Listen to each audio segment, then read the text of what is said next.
جزاك الله خير. الله يبارك فيك يا رب. Did you get the khutbah at WA today? I did. You really liked your khutbah. Oh, alhamdulillah. How are you? Allah يبارك فيك. Inshallah, we'll get started now. بإذن الله. أعوذ بالله من الشيطان الرجيم. بسم الله الرحمن الرحيم. الحمد لله رب العالمين والصلاة والسلام على سيدنا محمد أشرف الخلق وسيد المرسلين وعلى آله وصحبه أجمعين. اللهم لا سهل إلا ما جعلته سهلا وأنت تجعل الحزن إذا شئت سهلا سهلا. رب اشرح لي صدري ويسر لي أمري واحلل عقدة من لساني يفقهوا قولي. اللهم أخرجنا من ظلمات الوهم إلى نور الفهم وأكرمنا بمعرفة العلم وزين أخلاقنا بالحلم يا أرحم الراحمين. اللهم فك الكرب عن إخواني المستضعفين في غزة وفي فلسطين. اللهم انصرهم نصرا عزيزا مؤزرا. اللهم انصرهم على عدوك وعدوهم. اللهم انصرهم على عدوك وعدوهم. اللهم يا رب كن لهم ظاهرا ومعينا ومؤيدا ونصيرا. اللهم احقن دماءهم. اللهم تقبل شهداءهم. اللهم رد عنهم عدوان المعتدين وظلم الظالمين. اللهم يا ربنا أبرم لأمة محمد صلى الله عليه وسلم إبرام رشد يعز فيه أهل طاعتك ويحكم فيه بشريعتك. اللهم أصلحنا وأصلح بنا. اللهم اهدنا واهد بنا واجعلنا سببا لمن اهتدى يا غياث المستغيثين يا مجيب السائلين. فك الكرب عنا وعن كل مكروب من أمة محمد صلى الله عليه وسلم أنت به عليم. اللهم بارك لنا في أعمالنا وأعمالنا وأرزاقنا وأهلنا وذوينا وأحبابنا. اللهم اجعل لنا من كل ضيق مخرجا ومن كل هم فرجا واجعل لنا من بعد العسر يسرا. اللهم اختم لنا بخير أجمعين وألحقنا بالصالحين واجعلنا من ورثة جناتك جنات النعيم يا أرحم الراحمين. آمين آمين. وآخر دعوانا الحمد لله رب العالمين.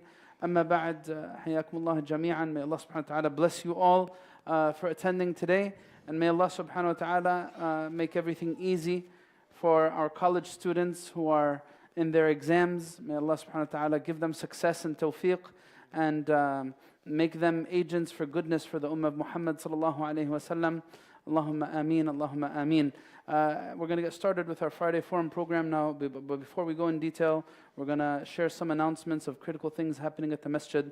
So, Akhina, please share with everybody what's going on. Inshallah. Assalamu alaikum. Welcome everybody to the Friday Forum. For those that are here for the first time, the Friday Forum is a weekly event that happens every Friday night where we discuss various topics. So tonight we have the Friday Forum with Sheikh Osamah and Ustad Mundar that will be discussing the essential characteristics of a believing community. Just a few announcements. Tomorrow we have the annual ICPC fundraiser. It'll be in ICPC Patterson from 6 to 10 p.m. There's going to be Sheikh Qatanani, Sheikh Yasir Fahmi, Sheikh Osamah, and Sheikh Abdul Hamid. We also have on Sunday our monthly hike with Ammo Fikri. It'll be at the Ramapo Reservation Center. It'll be at Sunday, 10:30 a.m. Everybody can meet there, inshallah. We also have our Basics of Islam class. It'll be this Sunday at Clifton at 12:30 p.m. And we have the usual classes with Sheikh Osamah. There is the Sira class on Sunday, and there's a fiqh of Salah on Tuesday evenings. I believe that's it. As far as today's, as far as the Friday Forum, it's typical kind of setup. If anybody has any questions, feel free to ask the questions on Slido, and people will like them, and the most liked questions will be answered, inshallah. So with that, I'll give it to the Sheikh. جزاكم الله خير أخينا حفظك الله بارك الله فيكم. It's a pleasure to have with me أخي Ustad Mundar for this real critical discussion. For the past 2 months, it's been 2 months to the day as of yesterday, where everything started in Palestine. And these past 2 months, there have been so many events, so many things that have unfolded, triggered many different types of emotions, anger, sadness, and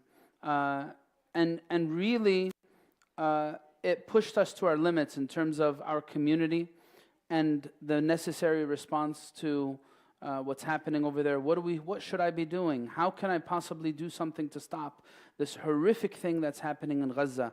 Every one of us has been thinking within this framework for 2 full months. It's exhausting. It's not easy.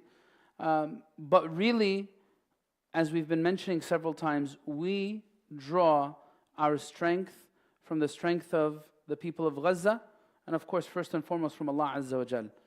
But we are inspired by this amazing relationship that they're displaying, that they have with Allah Azza wa Jal in this very, very difficult bala and trial and affliction that's befallen them.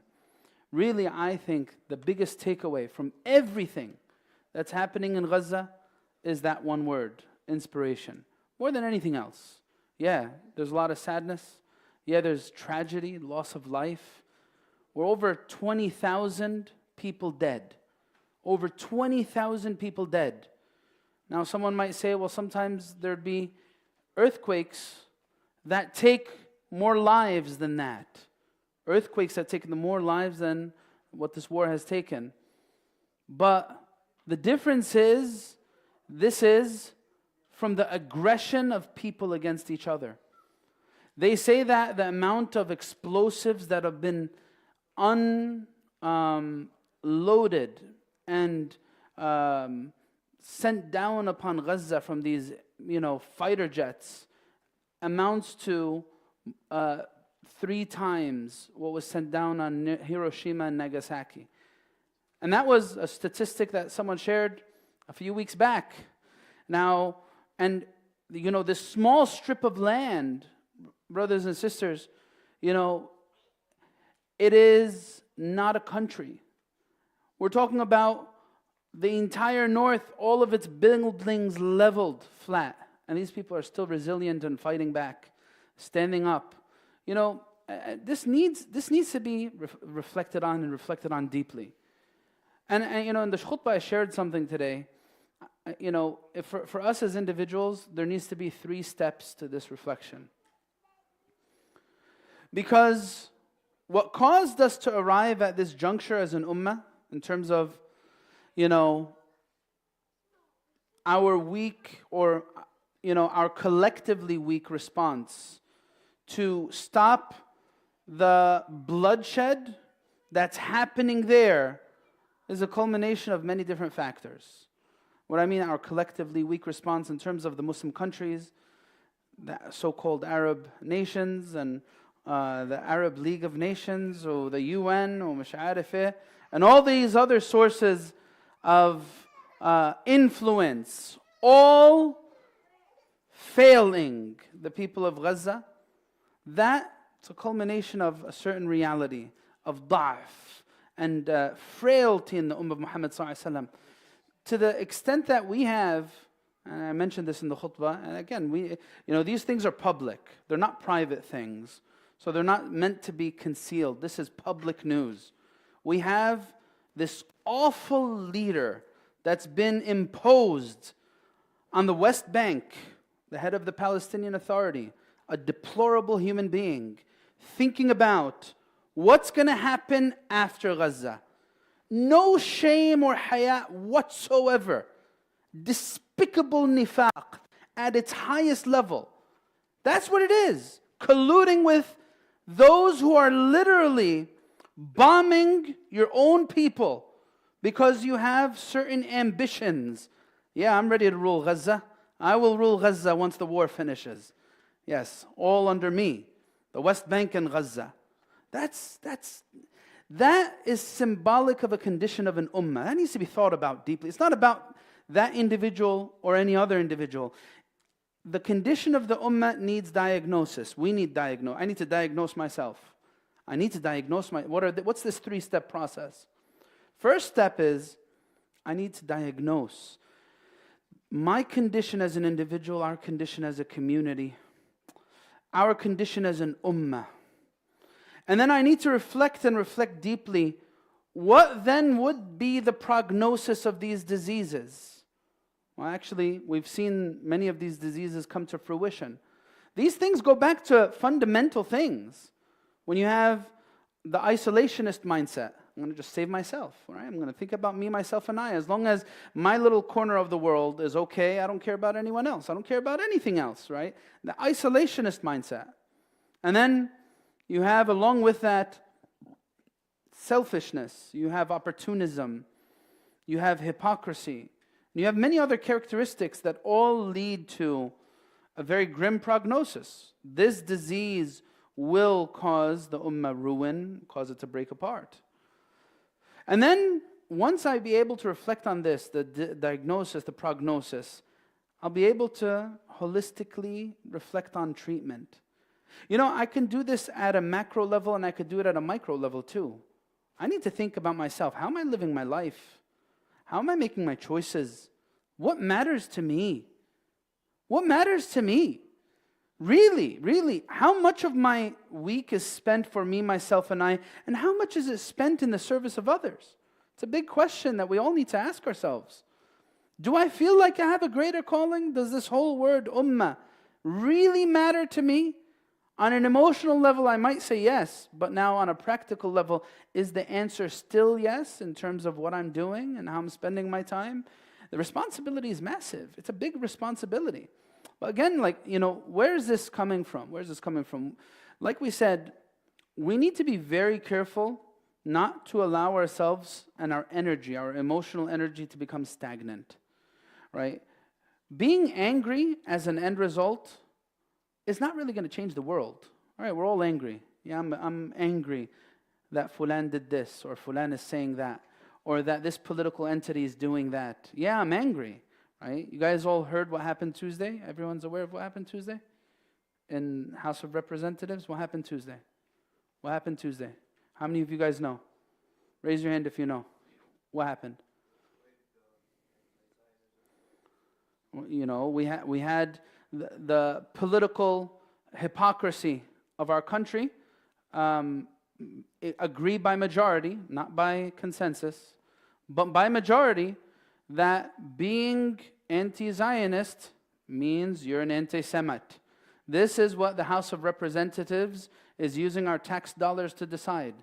Right? This is what they're using our tax dollars to decide. There's a resolution by the House of Representatives, and you know, it just speaks volumes to the difficult reality that we have at hand. But still, all right, me being angry about it or sad about it is not enough. The first step. I need to take steps after that. What needs to change about me? What needs to change about us? This is the most practical way to approach what's happening in Gaza. And, you know, I'm hoping that in this discussion, I'm hoping you guys will join me in this discussion with your questions, with your comments, and Akhi Ustaz Mundhir as well. But this is something that we need to explore. We've been hammering on it for several weeks. About what's the colonized mindset, what does it look like, all right, how can I change this? And to be honest with you, I want to go back to that word inspired, because a lot of things that we just mentioned right now are depressing, right? They can be depressing, but don't forget that word inspired. Where is the, I guess, source of inspiration for this gathering here? Characteristics, essential characteristics of a believing community. Where's the source of guidance for this? You know, at a point in our history, there was a man, very, very illustrious figure in our past. His name was Salahuddin al-Ayyubi. How many of you guys know him here? All right? Few, not everybody, but a bunch of people know him. All right? There's another man by the name of Nuruddin Zenki. How many of you guys know him? Raise your hand. A good number of people raised their hand for that one too. Before these two individuals came to fame and did the great things that they did in terms of the conquest of Jerusalem and saving it from the hands of the Crusaders, there was a generational change that had happened that led up to that. And that's something that we really need to reflect on now. Now, there was a lot of examples shared in the khutab today about some of the scenes from Gaza. Amazing scenes, amazing scenes.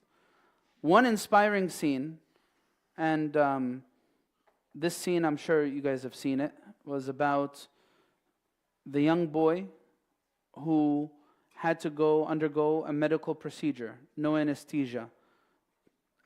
He looks less than 10, or in the range of that. You guys seen this? How many of you guys seen this video?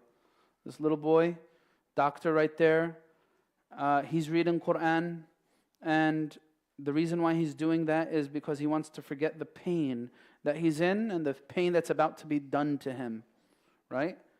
Now, this is amazing because we had a similar example in our Islamic past that we didn't think that would ever come to light. Sheikh Yasser, I was just with him right now in a fundraiser. He also mentioned it earlier in his khutbah too. He mentioned about Sayyidina Urwa ibn Zubayr. And this is a companion who had gangrene. They needed to amputate his leg.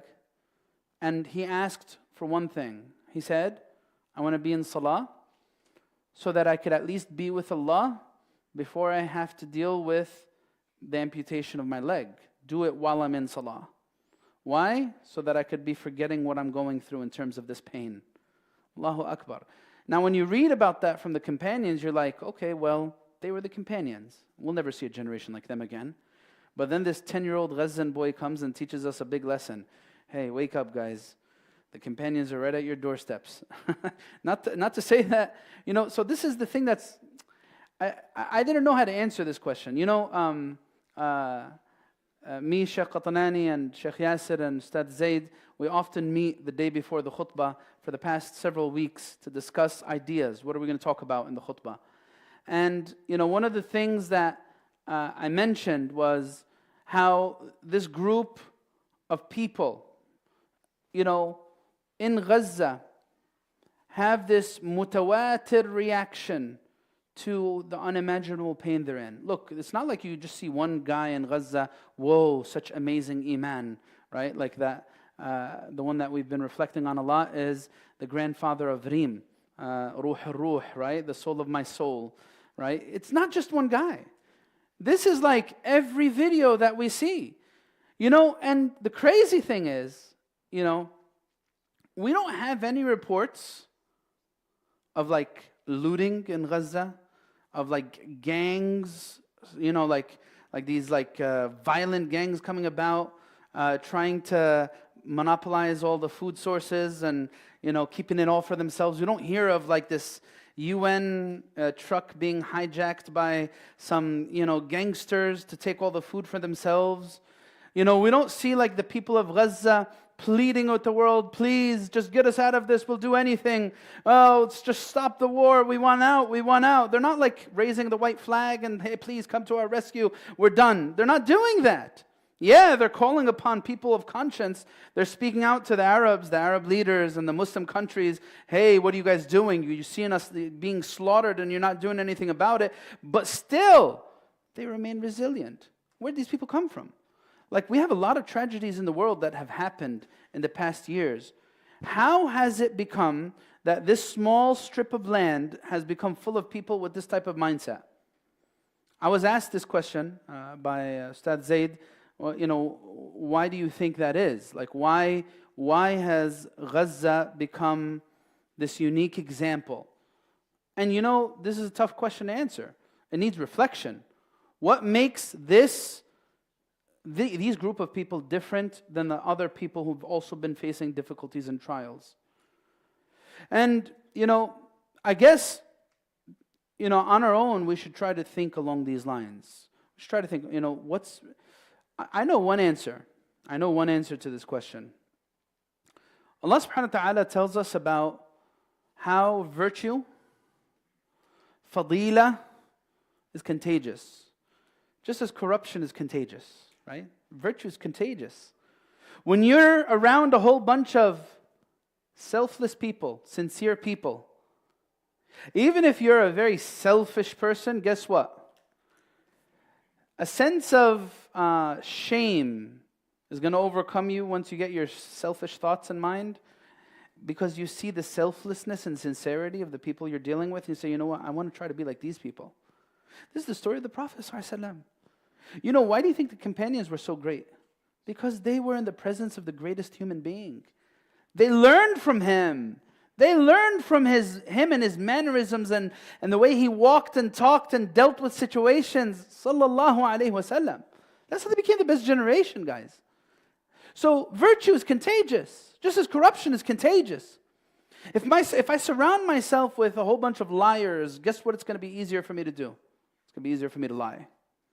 If I surround myself with people who indulge in kaba'ir very easily, without any sense of shame or regard, guess what?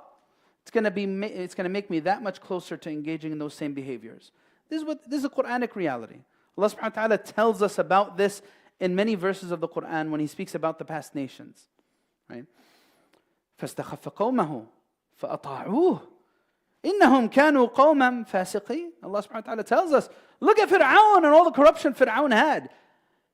He was able to dissuade his people into following him into these very corrupt outlooks towards life. They took him as a god. They worshipped him. They worshipped him. أَنَا رَبُّكُمُ الْأَعْلَى. Right? أَنَا رَبُّكُمُ الْأَعْلى. And they actually followed him in everything he told them. Right? So, this is a vast subject. I'm not going to finish it today. It's a really, really vast subject. But if I really want to think about Gaza meaningfully, then the question needs to start, what needs to change about me? And the second question is, what needs to change about us? These are two questions, two ways of thinking. What needs to change about me? Someone might say, well, no, but Gaza is not about me. Why are you making it about me? Of course it's about me. It's about you and I. It's not a test for them. Allah is teaching us through them. He's teaching us through them. They were tested, they passed their test. You and I are being tested. Are we going to pass our tests? So, inshallah, this is the core of the discussion. I don't know if we have questions coming in yet, or if you have any things to add, Ustad Mundhir, feel free. But inshallah, I'm going to be mentioning throughout this discussion a few things, key action items. I want to go home from here today with some inspiration. How can I begin to change my personal life where my thoughts will become a little bit elevated? More than about being me, myself, and I. Right? Allah blessed the people of Gaza with a greater calling. They have a big calling, big responsibility on their shoulders. What is that? Right? The Tahrir al-Aqsa. Their whole mindset, their whole life is centered on what? Freeing the Aqsa. Freeing Jerusalem. So Allah elevated them through this noble cause. And their trial brought them together in a very, very special way. This is something that we need to share with people. How many of you guys remember what happened in Hurricane Katrina or after Hurricane Katrina in Louisiana? What happened? What happened there? What happened there? When there was lawlessness. You remember back, I know it was many years ago.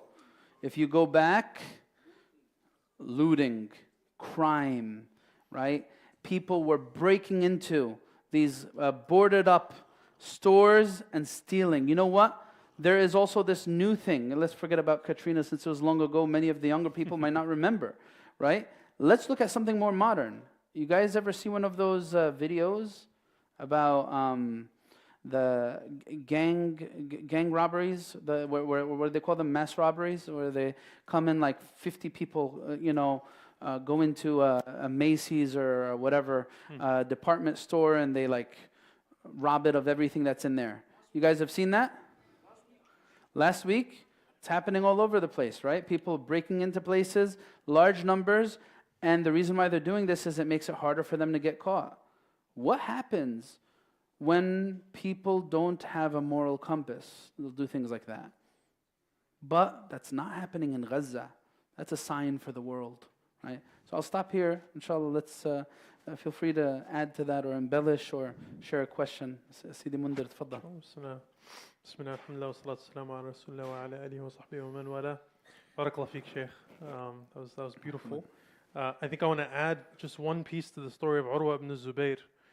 So when Urwa told the other Sahaba around him, cut my leg off when I'm in prayer, because I want to be with Allah subhanahu wa ta'ala. After he finished his salah, he asked the companions, guys, I just finished my prayer, why didn't you cut my leg off? And they were like, no, we already cut your leg off while you were in prayer. You just didn't realize it because you were lost with Allah subhanahu wa ta'ala. It was an incredible moment of what it could mean to have this relationship with Allah subhanahu wa ta'ala. And I want to be very clear that this is accessible. This is not something that's impossible. It happened 1400 years ago. It happened to this young boy in Gaza, and it can happen to any of us. If we sincerely work on ourselves and work on our relationship with Allah subhanahu wa ta'ala, we can reach a point where we're so close to Allah subhanahu wa ta'ala that we don't experience the pain of this dunya, because we're lost with Allah subhanahu wa ta'ala. We're lost in the Habib of the beloved sallallahu alayhi wa sallam. And so I don't want anyone to think that this is a shishi fufu or like this random story that people just mentioned. No, this actually happened. This was a real occurrence, and it can happen again, and it can happen to us if we have that sincerity with Allah subhanahu wa ta'ala. I think, Sheikh, one of the questions that you had posed that I want to, before getting to these questions, that I want to pose to the group is, we've been going through this process over the course of 2 months where we've been inspired, we've had emotions, and we have been encouraging the community and ourselves to take steps. So I want to ask folks here, what's something that's changed for you from when this started until now, right? 2 months, 60 days. We're going to talk today about, I'm going to steal one of your books here, about the agenda to change our condition, about how to work on yourself. So I want to ask you guys, I was with you guys about a month ago, and we had a very similar conversation on, we need to be better, we need to fix our relationships, we need to do this, we need to do that. 60 days in, what have we done? And I'm not meaning for this to be browbeating. I'm not saying, hey, we need to be better. I'm actually genuinely asking, is there someone in the audience who has done something to change over the past 60 days?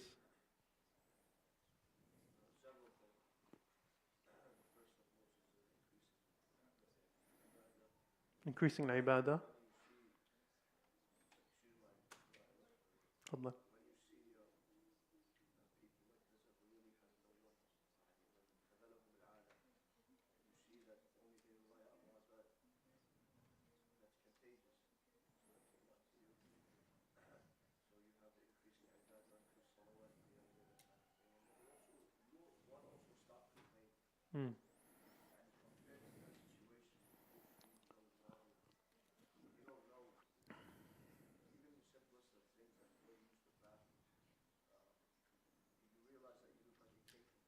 Ya Allah.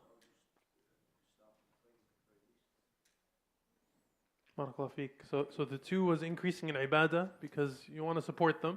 And the second was realize that we're privileged, and we shouldn't be complaining about the fact that we have a bathroom in our house and we can go and use it whenever we want. We don't have to line up for 3 hours to use a bathroom. We have free access to food and water and shelter.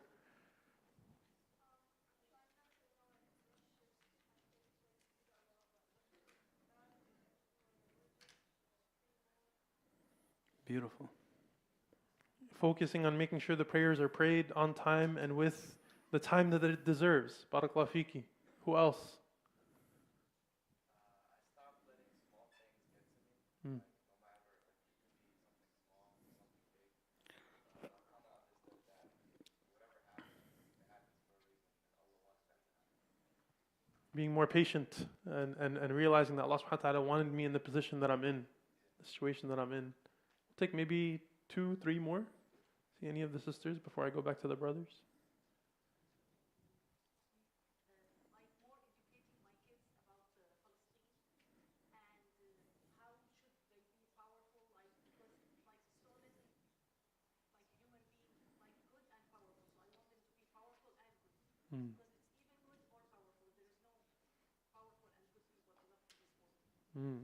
So teaching your children to have izzah, to be people of power and strength, but to use that for good. Barakallah fiki. I think you raised your hand, brother.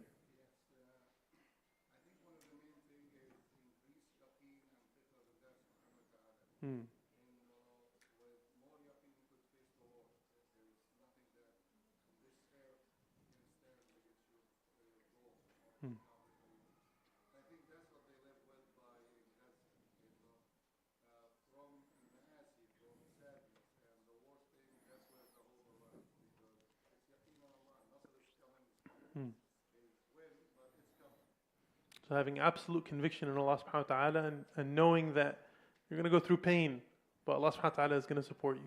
He's going to be there for you. One last one, inshallah.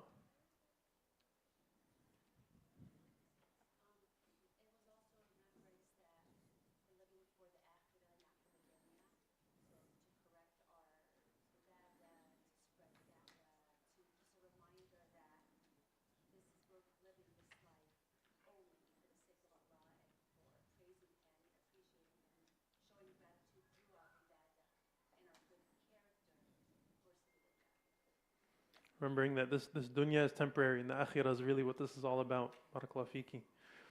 All of those are great, and I'm sure some of you have made some changes that you don't want to share because you want them to be private between you and Allah subhanahu wa ta'ala. And may Allah increase us and help us to continue to make those changes.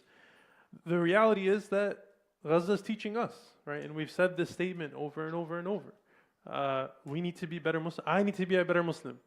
I need to do all of the things that you guys are doing because, you're clearly miles ahead of me. May Allah subhanahu wa ta'ala increase and reward you all. But really it's about, I think what Sheikh you've mentioned about the emotions have to lead to steps. They have to lead to changes. These changes are good things to do, but there are also interpersonal changes that I need to work on as well. It's when you made the statement, Sheikh Osamah, it struck me that we need to change. What is it that we need to change about me versus what is it that we need to change about us, right? So changing things about me, which I think many of the answers that folks had shared were things that I need to do differently. But there's also, what do I need to do for the folks around me? Like our beloved mother said, I'm going to make sure that my kids are prepared to do what they need to do. And the brother said, small things that maybe other people do for me don't bother me. That's also a very important thing that we need to do. To think about what's my relationship with my estranged uncle, or what's my relationship with my mother or my father or my sister or my brother, and how come that hasn't changed despite what I've seen in Gaza. What we see in Gaza is a lot of pain and a lot of suffering that should remind us how brittle life is, and that subhanAllah, Allah subhanahu wa ta'ala could take our souls tomorrow, just as He's taking the souls of the Gazan people. And so I don't want to meet Allah subhanahu wa ta'ala with hatred in my heart for my brother.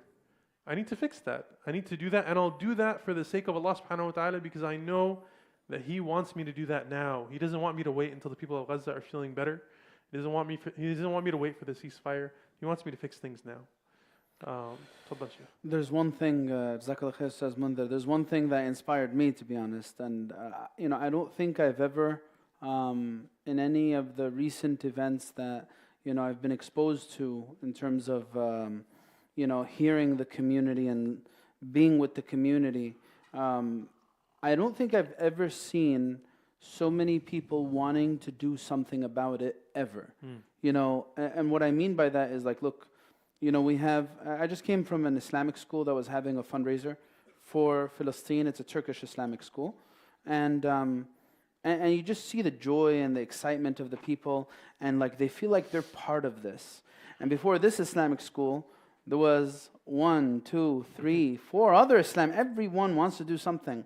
How many protests have happened in the past 2 months? I think people have done, whoever go to protests have done more protests in the past 2 months than they've done in their entire lifetime altogether, right? How many protests are happening? How many people are actually, wanting to, do something at work because of this, or teach people about Palestine who are non-Muslims, speak out about it. So I think, to be honest, this is one of the inspirational things.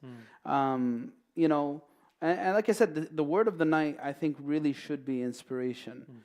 When I think of inspiration, one of the verses I shared in the khutbah today actually helps us answer this question about what needs to change about me, what needs to change about us. Allah subhanahu wa ta'ala says, وَتَعَاوَنُوا عَلَى الْبِرِّ وَالتَّقْوَى. That's a very simple verse, right? We've said this verse so many times, but if you think about this verse, it's actually commanding us and enjoining upon us to cooperate on 2 things. There's 2 types of things that Allah mentions here. Allah subhanahu wa ta'ala says, and cooperate with one another on 2 things. Bir, benevolence. This is teaching us what? What is benevolence? Service of others, doing good things, bringing change, being a positive presence for everything and everyone around you. That's birr. Birr is this vast term. It's a beautiful term, right? Allah tells us that that path to serving others isn't a lonely one. It's not supposed to be an individual one, right? It's supposed to be a collective one. The other one is taqwa. And what does this tell us? The spiritual path to Allah Azza wa Jal was never, ever meant to be a lonely one, right? There needs to be this, wallahi, and this takes us back to Gaza. Wallahi, there is this strength in coming together to grow on a spiritual level that overshadows everything else. Wallahi, that's why we have barakat al-jama'ah. We have the blessings of these types of gatherings that the Prophet ﷺ told us, these are the gardens of Jannah, right? There's a reason why we have this notion of jama'ah on so many different levels in our deen. Congregation, get together. There is a goodness and barakah that comes when you're around good people. Blessings, your prayers are closer to being answered, right? So for me, this is a critical point to that, says Mundhir, inspired by the people's desire to do something to change the status quo. Yeah. Barakallahu feek. We'll start going through some questions, inshallah. One of the ones that came in early on is, how can we challenge the resolution that passed on Tuesday regarding Zionism and anti-Semitism, specifically in the Supreme or Constitutional Court? So there's one thing that we need to understand. A resolution is a resolution. What does that mean? Meaning there's no change of law. Like what they passed, the resolution is there is the political legislators in this country taking a stance that, we support X, Y, and Z. But it does not, establish any laws that are going to affect our lives currently at least. But it establishes this notion, this false notion, that if you speak against Israel, you're an anti-Semite. It just establishes this idea and this notion that you're an anti-Semite if you say these types of things. So that's one. Now, of course, it's such a diluted idea and concept. How do we challenge it? Well, what do you say about Jews who are anti-Zionist? What do you say about them? They're anti-Semites as well, right? They're Jews, right? Again, what's this whole idea of, look, how many of you guys know a man by the name of Norman Finkelstein? Raise your hand if you know him. You've heard of him? All right, I'm going to mention another name. Ilan Pape. How many of you guys know about him? Raise your hand. All right, and then I'll mention a third name. Noam Chomsky. How many of you guys know about him? You should. He's been around for almost 100 years. Literally. He's in his 90s. But these individuals are people that we need to learn about. Why do we need to learn about them? What's stronger? True knowledge and awareness or propaganda? Answer is obvious. What we see in corporate media, what we see politicians doing, all that is propaganda, right? Propagandists. Empty, shallow claims that are divorced from reality. I don't need to buy into their game and their dynamic. No, I need to try to figure out ways to enforce a new dynamic. That's what I need to do. That's a tall task if you're talking about politics. But truly, these individuals, one of the things, the reason why I mentioned that, there's a bunch of good books that they've produced, these three individuals, about Palestine.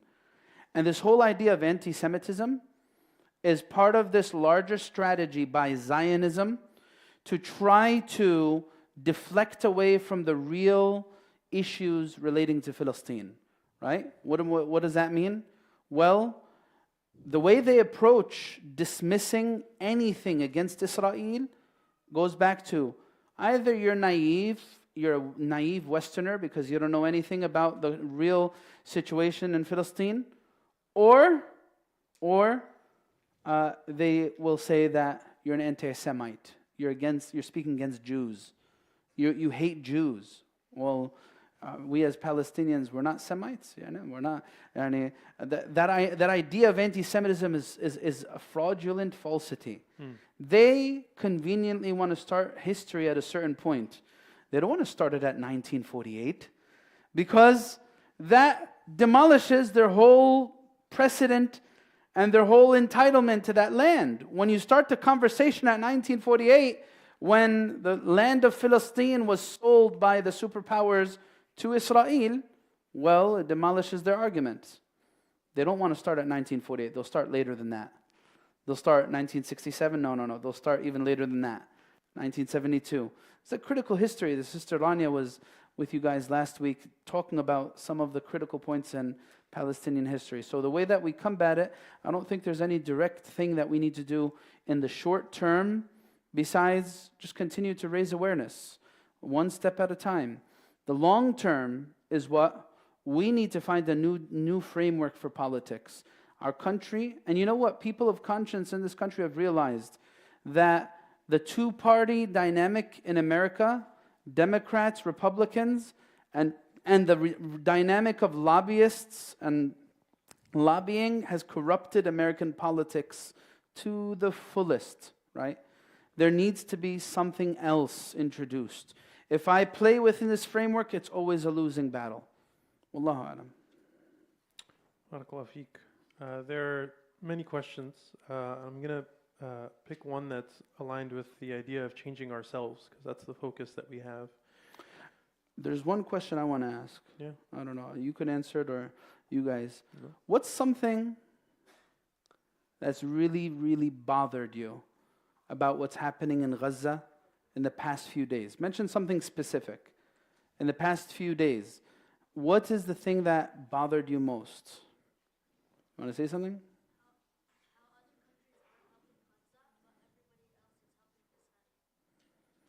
Absolutely. You want to repeat what he said? Yeah, so the brother said how other countries are not helping Gaza, but everyone is helping Israel. Okay. More specifically, is there something in the past day, 2, 3 days about Palestine, what's happening there on the ground that really bothered you? Anyone want to share something? Hand over there.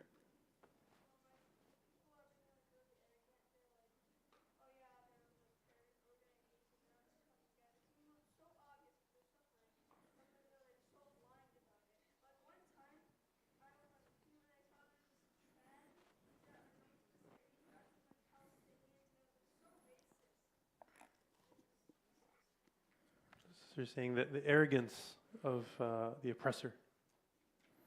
Jazakallah khair. Here's one. You want to say something, Hajj?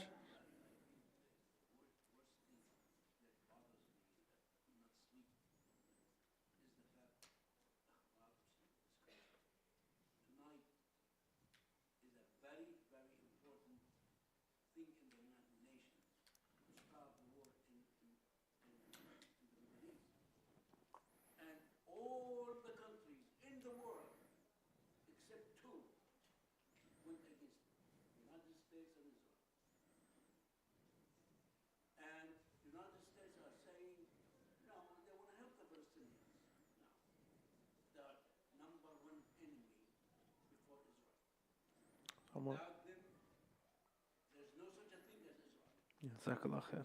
Allah barak fiik. Abu Jamil is reminding us that in the UN resolution for the ceasefire today, the U.S. voted against the resolution, and there were only 2 countries that voted against the resolution, Israel and the U.S. He's sharing that the people that are most antithetical about their approach to dealing with Palestine is the U.S. government. There's something that really bothered me today. How many of you guys saw the Gazan prisoners being taken today? How many of you guys saw the pictures of that and the video of that? You guys saw that? That really bothered me. You know why it really bothered me? There was something symbolic in it. You know, it reminded me, Akhi Mundhir, of a conversation I had here with Sheikh Qatanani when he was in the Friday Forum. And he shared about how he was treated as a Palestini growing up in a mukhayyam. He said mukhayyam askar. and the things that happened to him as a Philistini growing up in Palestine. These people, dozens of men, not combatants, they were taken, put on the street, on the floor, stripped naked, and were made to look down on the ground as the IDF soldier passed by them and took a video of them. Now, of course, it's supposed to bother us. That's the whole point of it, you know. But the reason why, you know, it's so painful is because it reminds us, sometimes, look, pay attention to this one. Sometimes Allah subhanahu wa ta'ala blesses a person with a reality in their life that thrusts them into this frame of thinking that makes them beyond all of the frivolous realities of life. Think about that. Now, like on an individual level, what would that look like? Someone just finds out that they have cancer, terminal illness, right? They have this cancer, terminal illness. Are they going to be caring as they're coming to face with their mortality? Are they caring about he said, she said, I want this, I want that, I want to buy this, I want a house like that and a car like that? Are they going to be thinking of these frivolous realities of dunya? No, they're not. Oh my God, they're going to be counting the days and the seconds until they leave this dunya. Sometimes Allah thrusts you in a position where you're forced to think at a higher level. Really, really. And I think that that's part of the answer to what's happening in Gaza. Allah subhanahu wa ta'ala forced these people to think in a very elevated way. It's not about me, myself, and I. And I think about that. You guys saw that video? I think it's a few weeks old now. That old Palestinian Hajjah. She was looking back at her house and she said, I spent 40 years gathering the money to build this building right here, my house. And now it's all been demolished just like that. That type of reality, again, it could just depress you. But for her and for the people of Gaza, it actually did something else. Now I realize that the past 40 years, my dedication to building this structure actually wasn't very meaningful. There's something that's more meaningful than that. There's a bigger calling. There's something that I should care about a whole lot more. Right? So just keep that with you. You know, there's a beautiful line. I remember I remember before I went to Egypt to study, I was insisting upon Sheikh Qatanani, give me some type of written advice that I could take with me when I go to Egypt. I want something written to remind myself. So, you know, Sheikh Qatanani is very busy. So I asked him once, twice, thrice, and I insisted and insisted until he finally wrote me something. He wrote me one line of poetry. He said, قد رشحوك لأمر لو فطنت له فاربأ بنفسك أن ترعى مع الهمل. He said, look, they've selected you for a matter. If you were to pay attention, it's a significant one. So elevate yourself to being among those who wastes time with the lowliness and the lowly people, right? So this is what he wrote from. But here the thought pattern is what? Hey, look, you know, those modalities of living a selfish life, the modalities of living a selfish life is so scarce of goodness. You know, just put it plainly. When I live just for me, that type of life sucks. I'm going to say it, excuse my language, young guys, but a life that's just about me, myself, and I really sucks. Wallahi, it sucks. What does that mean? When I go to my grave, if my life was about me, myself, and I, guess what? No one's going to care to think about me. They're not going to care. They're not going to know who I am. They're just going to put me in the grave, khalas, zittu turab, and leave. But a life that's valuable and precious is a life that was lived for others. And that's why the life of Muhammad ﷺ is of the most paramount significance. His entire life and framework was centered on elevated things. I want that for myself.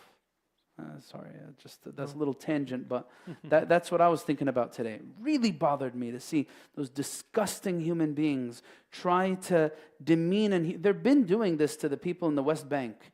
They've been doing it. Gaza's been free from the clutches of the occupiers since 2007, and we can't wait, 2005, right? Jazakallah khair. It's been free from the clutches of the oppressors and the occupiers since 2005. We've seen what's been happening in the West Bank. This strategic dismantling of the Palestinian people, physically and psychologically, and even culturally. Culturally, you have these deplorable human beings coming from Poland and Germany, coming to tell us they made hummus, right? Sabra, right? Where's Hajj Samar? Is she here? She's not here? Okay. If you want to boycott something, boycott Sabra. Anyway, but that's Speaking of something that bothered you a lot. You want to say something? Go ahead.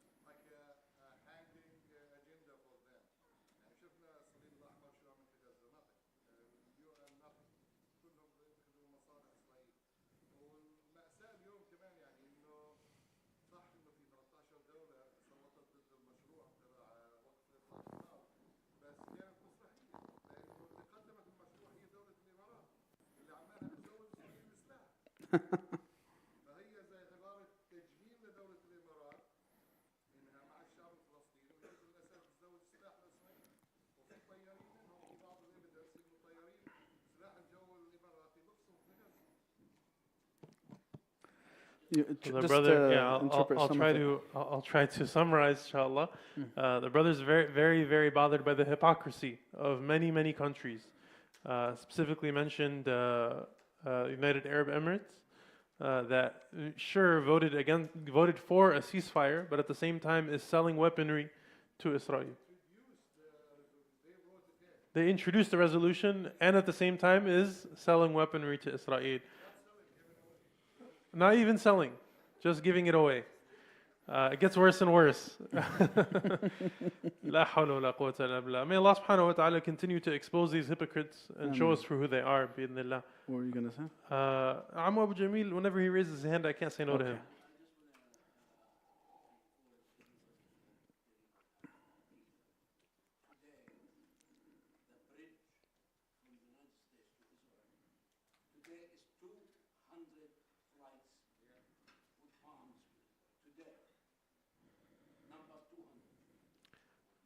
Today they sent 200 bombs to Israel.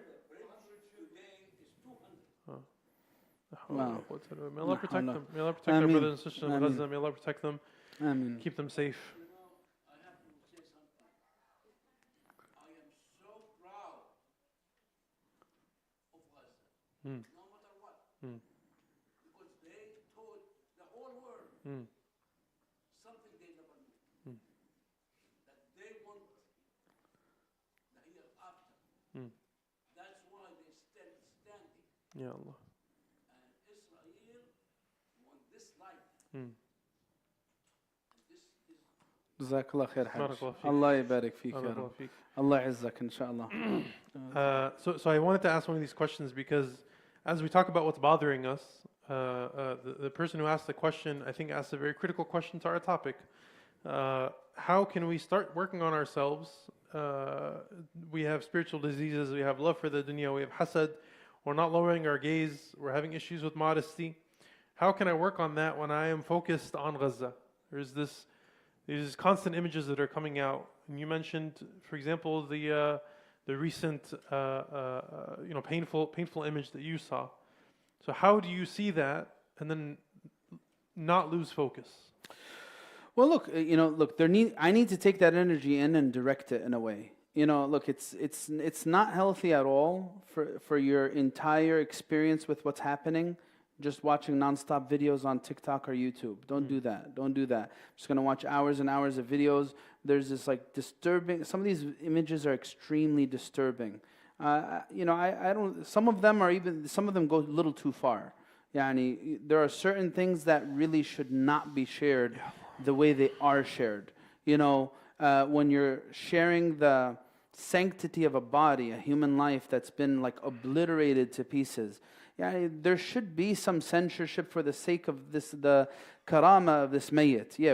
Raise awareness on the issue, and to a certain extent it's okay, but some of these videos are just too much. They're just too much, too graphic, and they're not meant to be like shared with the world like that. So, be mindful of this, right? Watch some of these videos, but then take that energy and direct it in a way. How? I need to start reflecting. I need to put an agenda for change. Like this, look, says Mundhir mentioned this book. I need to get awareness. Let me get this book. What agenda can there be for really changing our condition as individuals and as an ummah? You'll find that one of the critical things he mentions here is spirituality. At the cornerstone, not just any spirituality that leads to activism. Sacred activism, that's a critical notion and understanding. I'm not going to be involved just for the sake of being involved. I am going to become involved via a religious spiritual calling. There's a huge difference between the two. In the second one, like just being an activist is not enough, right? I'm going to go out and protest, and I'm going to do this, and I'm going to talk to politicians, and your local elected officials, we need something more than that. What is that? That it's going to stem from an aqeedah and an iman, something that's ingrained within me. I'm going to operate based on that.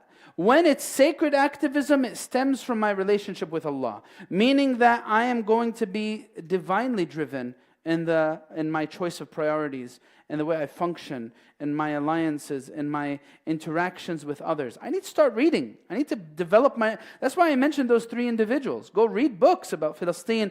Go read books about spirituality. There's another book in Arabic, I don't think it's translated into English. It's هكذا ظهر جيل صلاح الدين وهكذا عادت القدس. This is a very important book that was written 30 years ago about how the generation of Salah ad-Din came about and how Al-Quds once again became within the confines of Muslim lands. Right? There's a third book that it is translated. It's by Sheikh Abu al-Hasan al-Nadawi. And it's called ماذا خسر العالم بانحطاط المسلمين. What has the world lost with the decline of Muslim civilization? I need to arm myself with awareness, with knowledge, information. If you look it up online, actually it's shared in the WhatsApp group for the Friday Forum, the link to the book. You could look it up and try to get this book, read about it, right? How can I begin to change myself? Well, this is what we're tackling in our khutab, in our talks. It starts from a deeply spiritual place.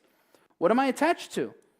What has worldliness done to me? My grudges, my hatred, my envy, my interactions. Do I have this in my heart? Do I have attachments? Right? Do I ever act in an opportunistic way? I need to ask myself this question. Am I selfish or selfless? I might like to think I'm selfless, right?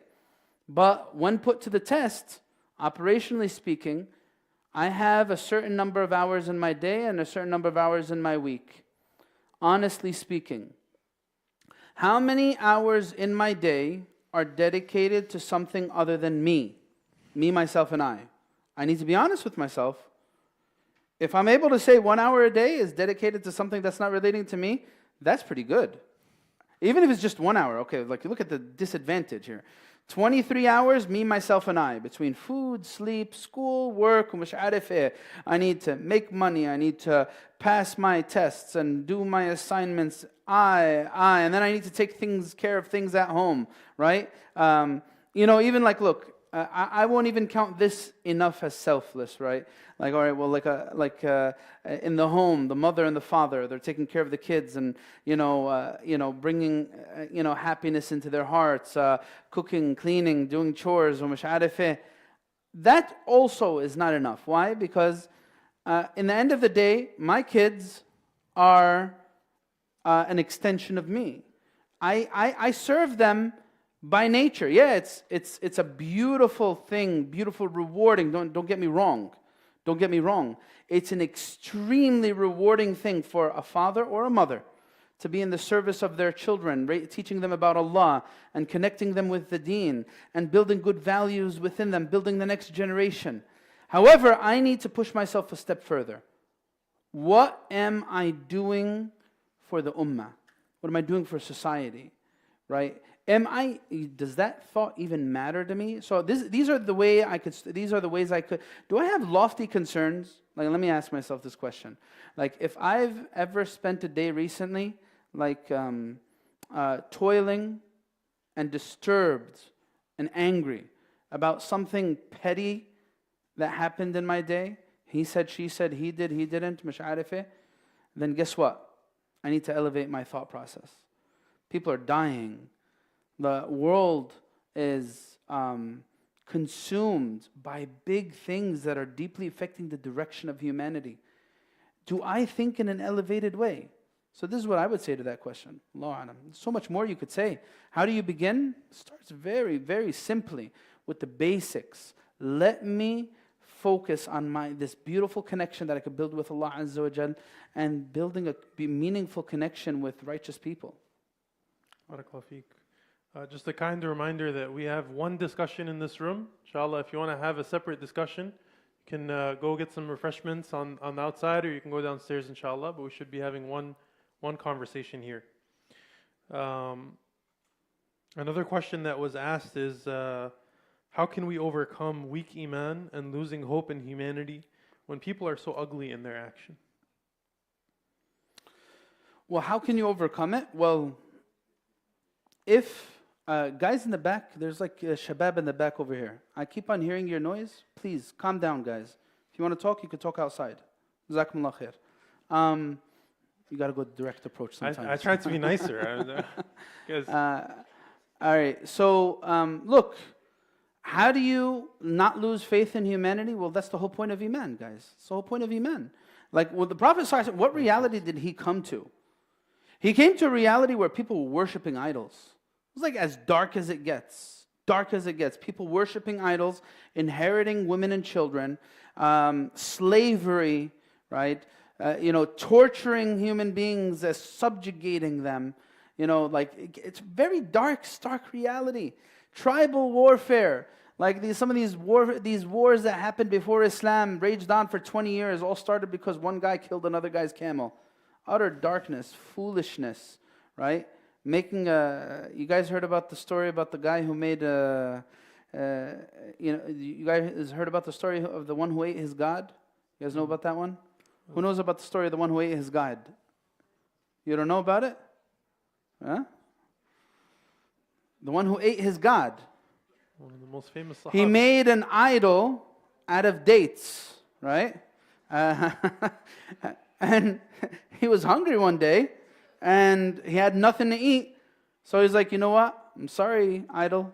You got to go, right? And he ate his God, right? That's how dark Jahiliyyah was. You look at one of the stories from the time of Sayyidina Ibrahim alayhi salam with his father, right? He saw his father. His father used to make idols, right? And he made this idol with nice big ears, right? Massive ears. He was a little boy. It was before his prophethood. He asked his father, "Oh, father, why does he have such big ears?" So his father said, so that he can hear the calls of all of his subjects from far away. Allahu Akbar. It was all highlighting the darkness in which Sayyidina Ibrahim alayhi salam was born. It's not about the darkness of your reality. It's about what you're willing to do to change it. Look, the profoundness of Iman when it's in the heart, wallahi, it could change. Look at this. You guys saw, I don't know, any of you guys see those videos of reactions to the soul of my soul, Ruh al-Ruh. You guys saw those reactions from Westerners? Oh, there was a lot of Westerners. They came out on social media, YouTube, مش عارف إيه, and they were like crying. They're like, I've never seen love like this. What is this? You know, a lot of people, seriously, there's videos out there, they are saying, I'm starting to read the Quran after what I saw from Gaza, right? So don't look at the darkness. You could choose to look at the darkness if you want. Look at how the beauty of light extinguishes the illusions of falsehood. That was the nice title Ustad Zaid chose for his khutbah today. Beautiful, beautiful title. Truth will always extinguish the illusions of falsehood. Absolutely. Wallahi it will. Brothers and sisters, when we learn how beautiful, profoundly beautiful it is to be a Muslim, to have a brother for the sake of Allah, a sister for the sake of Allah, to connect with the Quran, to have the blessings of Ramadan, to have yaqeen in your heart and tawakkul and trust in Allah. Guess what? Wallahi, this feeling that you feel, Ramadan, by the way, 3 months away, guys, 3 months away. That feeling you feel in Ramadan, people search for that craving their entire life until they find it. Wallahi, it's a special thing. Don't focus on the darkness. Wallahi, light is more powerful than darkness. Always. It always is. You know what you need to do? Make the light a little bit brighter, right? There's no way that a place is going to stay dark when it's truly lit. When you introduce light, darkness fades away. Because darkness is weak. I want to add to this a little bit because I think that it's a feeling that we can have when we think about how difficult this has been. And I think about the Prophet ﷺ. The Prophet ﷺ in Mecca went through a very difficult time, especially towards the end of his time in Mecca. He would be praying in sujood, and somebody would come and dump on his back the refuse of a camel that they killed. They would take the organs of that camel and all of the waste that came from that camel, and they would literally dump that on the back of the Prophet ﷺ while he's in sujood in front of the Kaaba, the most sacred place ever. And they believed it was sacred, but they desecrated the sacredness of their space because of their hate for the Prophet ﷺ. Did the Prophet ﷺ ever have despair? Did he ever say to himself, oh, like, all right, this is enough. After the third camel's refuse, that's it. I'm out. I'm done. I lost my faith in humanity. These people will never be guided. No. He said, Ya Allah subhanahu wa ta'ala, I want these people to be guided. Allahumma aghfir lahum fa innahum qawmun la ya'lamun. Ya Allah, forgive them. They have no idea what they need. What Shaykh Osamah had just referenced about the people who are exposing themselves to the Quran and who were brought to Islam through this oppression is exactly an answer to the dua of the Prophet sallallahu alaihi wasallam. Allahumma hdi qawmi fa innahum la ya'lamun. Ya Allah, guide my people. They have no idea. That is, if there isn't an answer to that dua, I don't know what is. When the Prophet sallallahu alaihi wasallam went to Ta'if, on his feet, walked miles to go to Ta'if, and then when he got to Ta'if, was rejected by the 3 leaders and stoned until his entire sandal was filled with blood. And as he left, Jibreel alayhi salam came to him and said, do you want to take vengeance? I take this mountain right here and just dump it upon the city of Ta'if and it will never exist again. He said, no, maybe some of their children will become righteous. And within 2 generations, the entire city was Muslim. Within 2 generations, now when we go to Ta'if, we go and we visit Ta'if. The Prophet ﷺ went through a lot of pain that none of us have ever even tasted. Alayhi salatu wasalam. When I say the Prophet ﷺ, I should hear something from the audience. Sallallahu alayhi wasallam. Dhu khalqin azim. He was of beautiful character.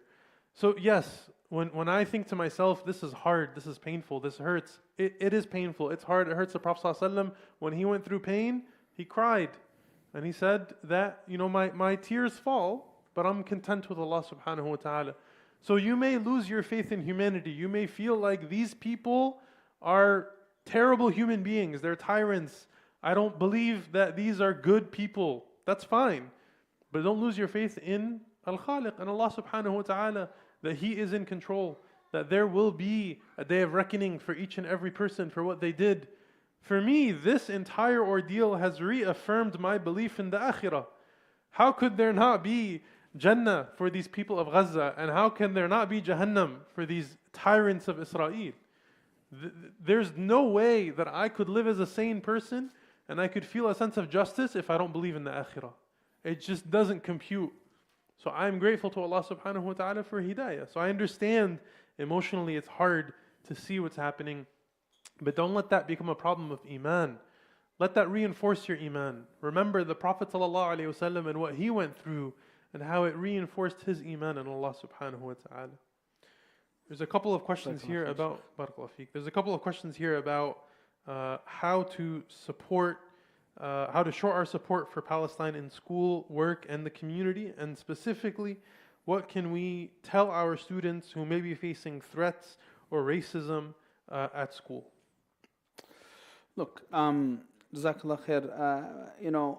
I think that our struggle, look, we're just beginning to see the struggles in the revival of the Ummah of Muhammad sallallahu alaihi wasallam. It's not going to be an easy path.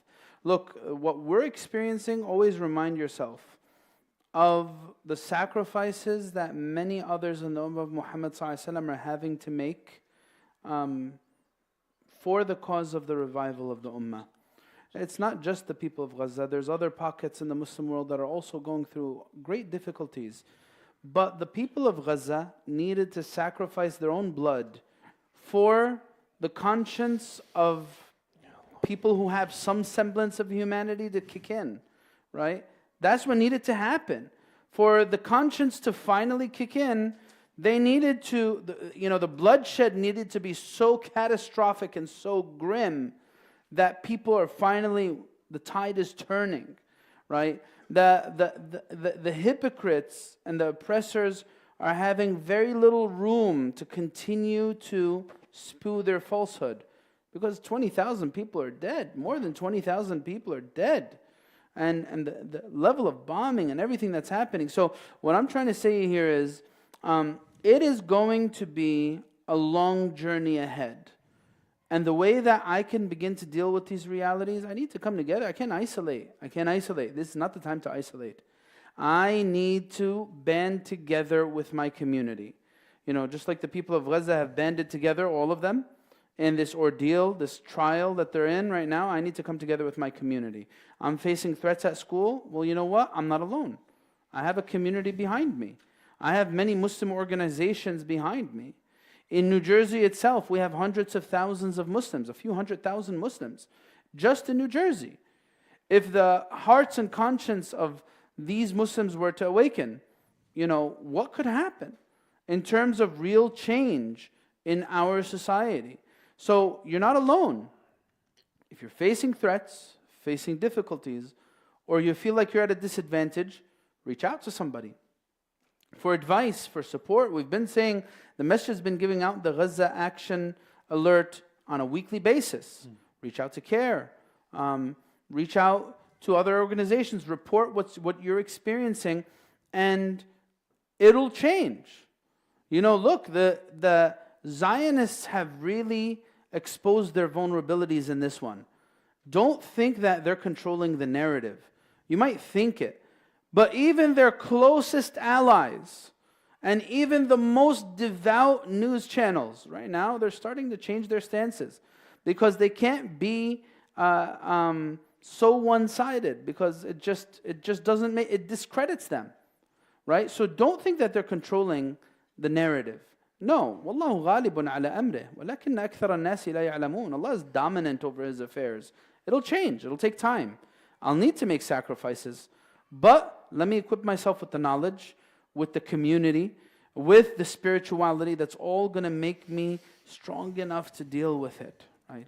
This is a blessed space. You know why it's so blessed? This is a space that's for Allah. I need to connect with this space.